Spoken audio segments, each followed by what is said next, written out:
line to basically down. The water runs from the Lake Erie shoreline to basically down to St. Clair. So that was the problem that they were having. The reason the land was like that was because that happened during the glacial age, and it was the bottom of a lake. When it just leveled out, it was flat land. So basically, how do you get water off of that flat land? And the land over towards Lake St. Clair is below lake level. So the best part of it was that with the French background, these people knew how to make levees and that type of thing. And so that's what they started to do, was to bank up watercourses and to try to direct the water. The government was soon understanding that with all this water, they had to help out. So they initiated the Watercourses Act, and that gave authority to start to build roads and do some ditches and that type of thing. And some of the larger drains, which are called government drains, were really to give relief to the earliest settlers.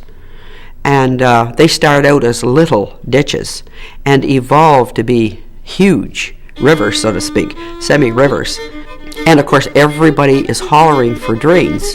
When the government recognizes that it's their responsibility to give relief here, they then put the money forward to do it, and everybody is saying, we need a new drain here. We need to get rid of some of this water.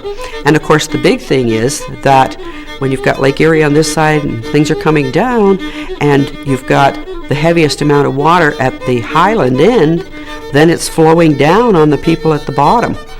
And they are screaming, and there's big fights in council and everything. What are you going to do here? How are you going to relieve us here? And at that point, the county, they then start to do their own large ditches and that type of thing. And the ditches were, again, all hand constructed. It was done with horses and dump scoopers and side scrapers. And usually the county roads were built at the same time that the major ditches were built.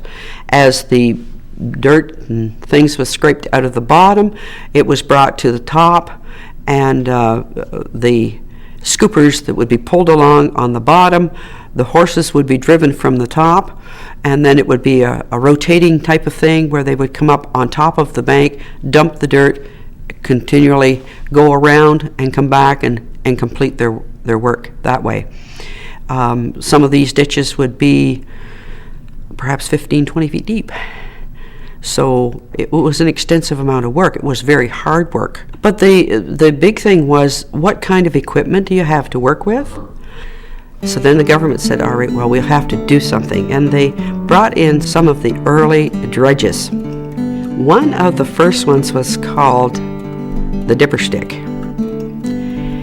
It was about 25 feet long and about 8 feet wide. The dipper stick evolved in itself, and the one that came after that was called the straddle machine. Now, the machine would have pieces of railroad track with it. The railroad track was laid down on each side of the drain, and the axles for the straddle machine were put on wheels like we'd have on a rail car, and then the straddle was actually mounted across the drain on the axles. And how it was working was that it had like an A-frame on the front of it with a bar across, another wooden bar across, to stabilize it. And once the major drains and the ditches were done, that type of thing, then they got right into tiling the land and that type of thing. And it started out with the farmers just dug trenches on their farms, and in some places they just filled the bottom up with stones. It's a big enough job to build them, let alone maintain them and that type of thing. So it evolved from that sort of thing into clay tile. And within Kent County, Lambton, and so on, there were a number of kilns for making bricks and tile and that type of thing, because the bricks were used, of course, for housing and buildings and that sort of thing. They could actually then determine the quality of the soil and that type of thing. The key factor is that seeds won't grow in cold ground. They just won't. So if you get the water off and you get a little bit of sunshine and you get a little air in the soil, then things will start to grow. And consequently, that is what drainage basically has done for Kent County.